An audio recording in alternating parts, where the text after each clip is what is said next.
Hallo julle en baie welkom. Is julle reg om daai breintjies bietjie te oefen vir die groot eksamen? Vandag gaan ons so 'n lekker vinnige vasvra hou oor alles van weer, klimaat en reënval. So kom ons kry daai breinspiere warm en spring sommer dadelik weg. Reg so, kom ons duik in. Onthou nou, na elke vraag gaan ek jou so 'n paar sekondes gee om mooi te dink. Is jy gereed? Kom ons begin. Ons eerste deel gaan alles oor reënvalpatrone hier by ons in Suid-Afrika. So, spits julle ore. Vraag nommer 1. Wat is jaarlikse reënval? Dink 'n bietjie daaroor. Ek gee jou 'n oomblik. En die antwoord is: dis die totale hoeveelheid reën wat 'n plek in 'n hele jaar kry. As jy dit reg gekry het, wel gedaan. Fantasties. Vraag 2. Ons hoor mos altyd mense sê, Suid-Afrika se reënval is onevenredig versprei. Maar, wat beteken dit nou eintlik? Dink gou mooi.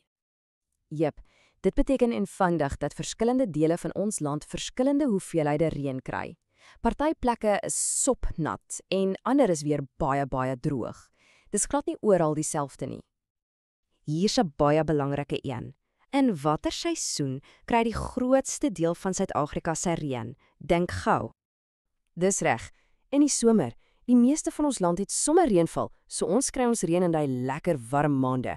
Julle is vuurwarm.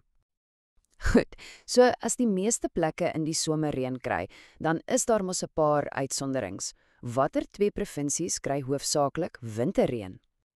En die antwoord is die Wes-Kaap en die Noord-Kaap. Dis hoekom mense altyd sê, Kaapstad het sulke nat en koue winters. So, ons het nou somerreën en winterreën, maar party plekke is ekstra spesiaal en kry regdeur die hele jaar reën. Waar is hierdie gebiede geleë? Dis reg. Langs die kus, van KwaZulu-Natal tot by Mossel Bay, daar die hele kusstrok kry sommer dwars deur die jaar reën. Nou ja, jy het seker al so 'n reënvalgrafiek in jou handboek gesien, hè? Wat wys so 'n grafiek nou eintlik vir ons? Heeltemal reg. 'n Reënvalgrafiek wys vir ons die hoeveelheid reën in millimeter wat 'n plek elke liewe maand van die jaar kry. Dis soos 'n prentjie van die reën. Goed. Nou moet jy 'n bietjie dink aan wat ons nou net geleer het. Watter bekende stad sou 'n grafiek hê wat wys dat die meeste reën in die winter val? Kaapstad natuurlik. Ons het mos gesê die Wes-Kaap is 'n winterreënvalstreek, so dit maak mos sin. Mooi so. En nou, wat van die teenoorgestelde? Watter stad se grafiek sal wys dat hulle die meeste reën in die somer kry? Dis reg, Durban. Durban is mos aan die Ooskus en dis presies waar ons die sommerreën kry. Pike werk julle. Goed, laaste vraagie vir hierdie deel. Wat is die definisie van natuurlike plantegroei? Wat beteken dit? En daar het jy dit. Dis die plante en bome wat heeltemal van self daar groei, sonder enige hulp van mense. Fantasties gedoen. Julle is klaar met deel 1. Reg, kom ons skuif aan na deel 2. Nou gaan ons oor klimaat en weer gesels. Is julle nog by my? Kom ons gaan. OK, hierdie een is baie belangrik. Wat is die kort, maklike manier om die verskil tussen weer en klimaat te onthou? Daar's 'n oulike sêding. Kan jy onthou? Hier's die antwoord. Weer is wat ons vandag kry. Klimaat is wat ons oor 'n lang tyd verwag. Sien, dis maklik. Weer is wat nou buite gebeur en klimaat is die gewone weer vir 'n plek oor 'n lang tyd. As jy al in die somer in Durban was, sal jy presies weet waarvan ek praat. Vraag 11. Wat is humiditeit? Dis daai gevoel as die lug so baie water in het dat alles sommer so klewerig voel. So ja, dis te veel water in die lug. Goed, kom ons dink 'n bietjie aan Johannesburg. Hoe sou jy Johannesburg se klimaat kortliks opsom?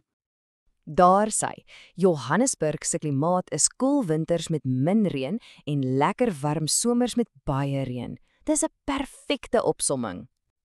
Weet jy, die weer word eintlik deur 3 hoofelemente gemaak. Kan jy al 3 noem? Dink gou. Uitstekend. Dis temperatuur, wind en reënval. Hierdie 3 dinge werk altyd saam om vir ons die weer te gee wat ons elke dag sien en voel. Goed, hier kom ons laaste vraag vir vandag. Ons sien dit elke dag op die nuus of op ons ouers se fone. Wat is 'n weervoorspelling? Dis heeltemal reg. 'n Weervoorspelling is 'n verslag wat vir ons sê watter weer ons kan verwag. So dit help ons besluit of ons 'n baadjie of 'n sonbril nodig het. En dit is dit, mense. Julle het dit gemaak. Sjoe, julle het ongelooflik goed gedoen. Al die vrae is beantwoord en julle het gewys julle ken julle werk. Gaan stap nou met baie selfvertroue daardie eksamenlokaal in, want julle is briljant. Baie sterkte.